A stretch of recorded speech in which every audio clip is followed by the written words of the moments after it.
ও মা, মা half yearly পরীক্ষা তো শেষ হয়ে গেল, আর সামনে কালী পুজোর ছুটি। চলো না কোথাও ঘুরতে যাই, সবাই তো ঘুরতে যাচ্ছে।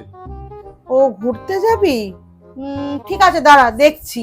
3 days later. মা মা, আমরা কি সত্যি ঘুরতে যাচ্ছি? হ্যাঁ রে বাবা, হ্যাঁ। আমরা কোথায় যাচ্ছি মা? কোথায় আবার? মামার বাড়ি নিয়ে যাব তোকে। হ্যাঁ, মামার বাড়ি? মামার বাড়ি ভারী মজা, কিলচর নাই। মোটেই মজা না। তারপর মামার বাড়ি যাও, এটা করিস না ওটা করিস না, এটাতে কত নাম্বার পেয়েছিস ওটাতে কত নাম্বার পেয়েছিস। তারপর ওরা আবার ভোরবেলা ঘুম থেকে উঠে পড়ে, ঘুমাতেও দেয় না। তারপরে ইভেন সবজি না খেলেও শোনাবে, কি সবজি কেন খাস না, সবজিতে কি গুণ আছে না আছে, সব ব্যাপারে কথা। তুমি যে এত বড় সুটকেস নিচ্ছ, মনে তো হচ্ছে অনেক দিনের প্ল্যান। আমি যাব না। কেন মামার বাড়ি যাবি না কেন? সবসময় মামার বাড়ি যেতে আপত্তি? তোদের জন্য তো দেখছি আমি কোনো পরিবারের সাথে সম্পর্কই রাখতে পারবো না।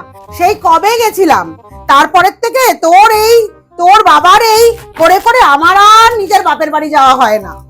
আরে মা, আমার পড়া আছে, আমি পারবো না যেতে। এই তো বলছিলি কোথাও ঘুরতে নিয়ে চলো মা, কদিন ছুটি আছে, এক্ষুনি পড়া এসে গেল মামার বাড়ি শুনে। আমার মনে ছিল না বাবা কি যাচ্ছে। না, বাবা কি করে যাবে? বাবা কি অফিস থেকে এতদিন ছুটি পাবে নাকি? তাহলে মা, আমি বাবার সঙ্গে থেকে যাচ্ছি, তুমি ঘুরে এসো। দূর ব্যান, কারোরই যাওয়ার দরকার নেই। তোদের যত সব সময় সবকিছুতে আপত্তি। সবসময় আমি যা ডিসিশন নেব তার এগেইনস্টে তোদের বলতেই হবে। যেটা হবে না কোথাও ঘুরতে, ঘরেই বস থাক আর রোজ 10 ঘন্টা করে পড়বি। মা, তুমি মতো রিলেটিভের বাড়ি ছাড়া কোথাও ঘুরতেই নিয়ে যেতে চাও না।